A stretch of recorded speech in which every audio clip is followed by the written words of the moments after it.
Good morning student.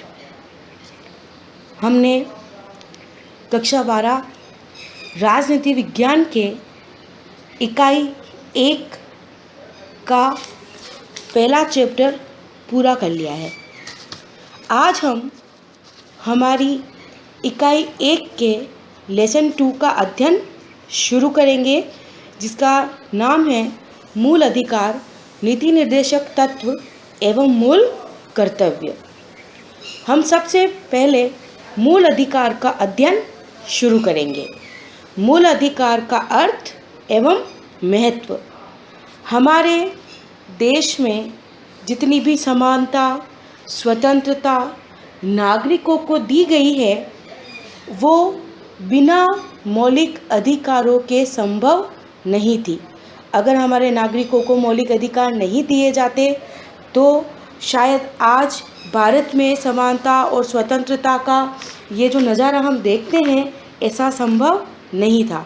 तो हमारे देश में मौलिक अधिकारों का एक विशिष्ट महत्व है।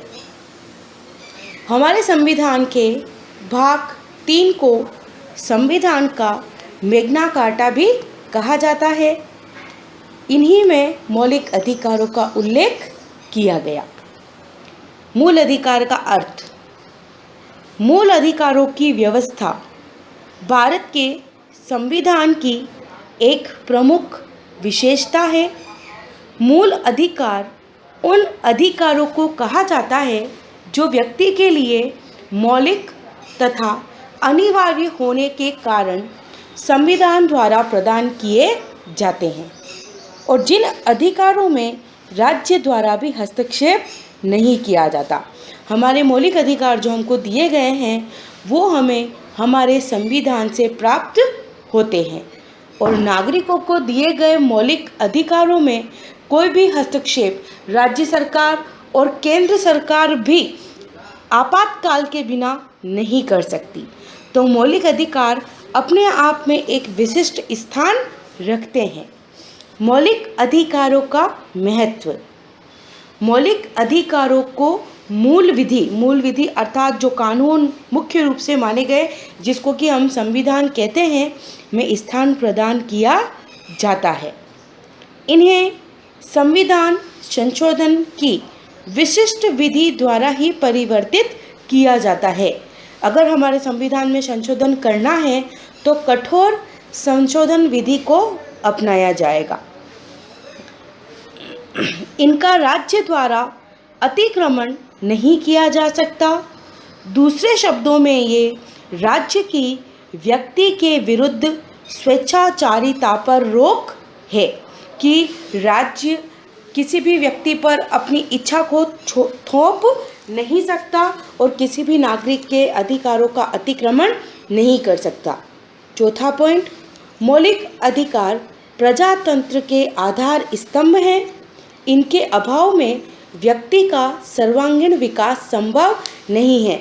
यह हम पहले ही बात कर चुके हैं कि आज जो हमारे देश में स्वतंत्रता, समानता, जितने भी व्यवस्थाएं अच्छी देखने को मिल रही है, तो ये हमें मौलिक अधिकारों के कारण ही मिली है।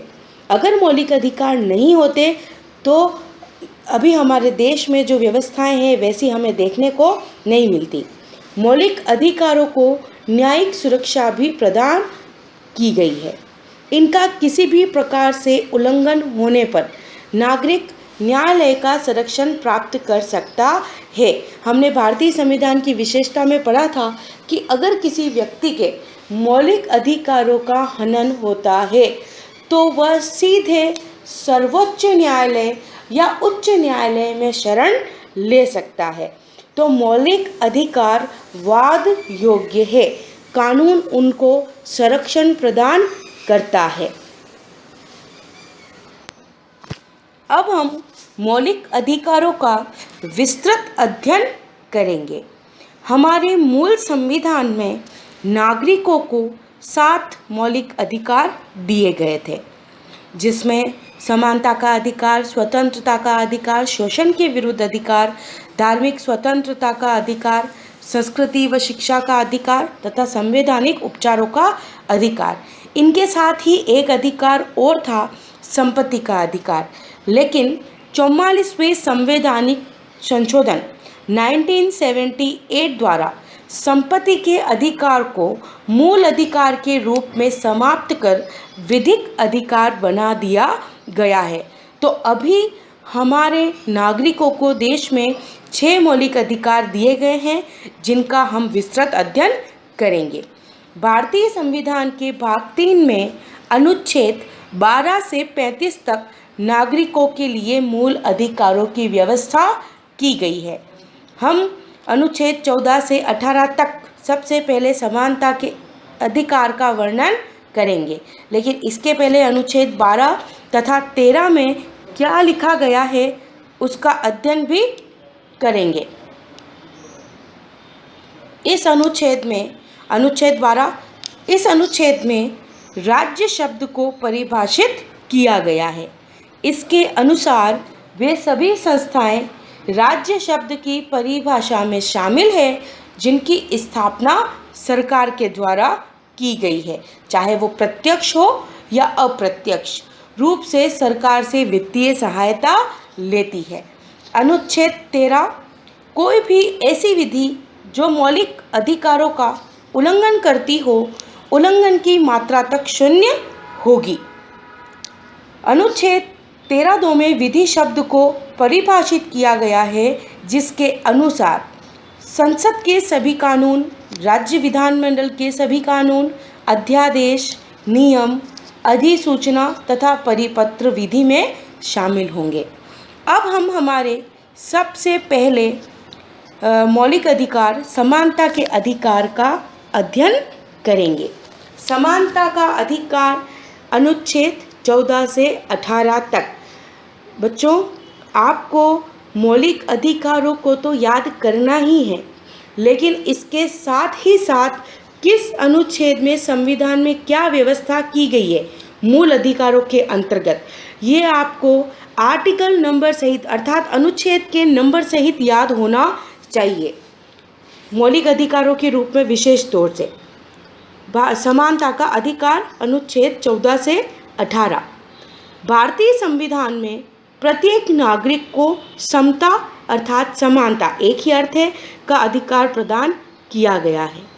इस अधिकार का उद्देश्य सामाजिक समानता स्थापित करना है। इस अधिकार के अंतर्गत संविधान में निम्न प्रावधान किए गए हैं। अनुच्छेद 14 कानून के समक्ष समानता। अनुच्छेद 14 के अनुसार भारत के राज्य क्षेत्र में राज्य किसी व्यक्ति को विधि के समक्ष समता से तथा विधियों के समान संरक्षण से वंचित नहीं करेगा।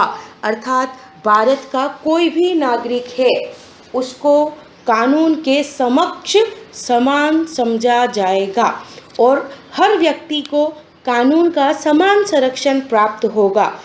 उसमें चाहे वो अमीर हो, गरीब हो, किसी धर्म का हो, इस तरीके का कोई भेदभाव मायने नहीं रखेगा। अनुच्छेद 15 के अनुसार राज्य नागरिकों के विरुद्ध केवल धर्म, मूलवंश, जाति, लिंग, जन्म स्थान के आधार पर कोई भेदभाव नहीं करेगा। अर्थात किसी भी सार्वजनिक स्थान पर धर्म, मूलवंश, जाति, रंग, इसके आधार पर व्यक्ति के साथ कोई भेदभाव नहीं किया जाएगा। सभी नागरिकों को दुकानों, सार्वजनिक स्थानों, भोजनालयों, होटलों, सार्वजनिक मनोरंजन के स्थानों, कुओं, तालाबों, स्नानघरों, सड़कों इत्यादि का प्रयोग करने का समान अधिकार होगा। लेकिन अनुच्छेद 15(3) में यह व्यवस्था की गई है कि राज्य स्त्रियों, बच्चों, पिछड़े वर्ग के नागरिकों तथा अनुसूचित जाति एवं जनजाति के लिए विशेष प्रबंध करेगी। इससे अन्य लोगों के समानता के अधिकार का हनन नहीं होगा। अनुच्छेद 16 लोक नियोजन के विषय में अवसर की समानता। अर्थात हम सरल से शब्दों में इसको यूँ कह सकते हैं कि नौकरियों के विषय में सभी को समान अवसर, कि हमारे देश में योग्यता के आधार पर व्यक्ति को लोक नियोजन के अवसर दिए जाएंगे। अनुच्छेद 16 के अंतर्गत सभी नागरिकों को सरकारी पद पर नियुक्ति के समान अवसर प्राप्त होंगे और इस संबंध में केवल धर्म, मूल वंश, जाति, लिंग या जन्म स्थान के आधार पर सरकारी नौकरी या पद प्रदान करने में कोई भेदभाव नहीं किया जाएगा। और हम पहले ही बात कर चुके हैं कि अगर हमारे मौलिक अधिकारों में किसी भी अधिकार का हनन होता है तो नागरिक न्यायालय की शरण ले सकता है। इसके कुछ अपवाद भी हैं। राज्य के मूल निवासियों के लिए आरक्षण। अपवाद अर्थात ऐसा कहा गया है कि अगर समानता का अधिकार दिया गया है तो आरक्षण जैसी व्यवस्था नहीं होनी चाहिए, लेकिन हमारे देश के नेताओं द्वारा सभी को समान स्तर पर लाने के लिए आरक्षण की व्यवस्था की गई। पिछड़ी जातियों के लिए आरक्षण इत्यादि। अनुच्छेद 17 अस्पृश्यता का अंत, इसको हम छुआछूत भी कह सकते हैं। अस्पृश्यता फिलहाल अब तो हमारे देश में इतनी नहीं रही है, लेकिन जब हमारा देश आज़ाद हुआ और हमारा संविधान बन रहा था तब हमारे देश में छुआछूत काफ़ी बड़े स्तर पर व्याप्त था। इसी को दूर करने के लिए हमारे नेताओं ने मौलिक अधिकारों में इसको स्थान दिया। अनुच्छेद 17 के अंतर्गत अस्पृश्यता का अंत किया जाता है और इसका किसी भी रूप में आचरण निषिद्ध किया जाता है। अस्पृश्यता से उपजी किसी निर्योग्यता को लागू करना अपराध होगा जो विधि के अनुसार दंडनीय होगा। अस्पृश्यता को समाप्त करने के लिए सरकार ने अस्पृश्यता निवारण अधिनियम 1955, नागरिक संरक्षण अधिनियम 1976, अनुसूचित जाति तथा जनजाति निरोधक कानून 1989 पारित किया है। उपाधियों का अंत। अनुच्छेद 18। अनुच्छेद 18 के अनुसार सेना तथा विद्या संबंधी उपाधियों के अतिरिक्त राज्य अन्य कोई उपाधि ग्रहण नहीं करेगा। मतलब कोई भी व्यक्ति उपाधि न तो प्राप्त करेगा और न ही किसी और देश में प्राप्त कर सकता है। इसके साथ ही भारत का कोई नागरिक राष्ट्रपति की आज्ञा के बिना किसी विदेशी राज्य की कोई उपाधि स्वीकार नहीं करेगा। अगर आप भारत के अलावा किसी और देश से कोई उपाधि ग्रहण करते हैं तो आपको देश के राष्ट्रपति से अनुमति अर्थात सरकार से अनुमति लेनी होगी।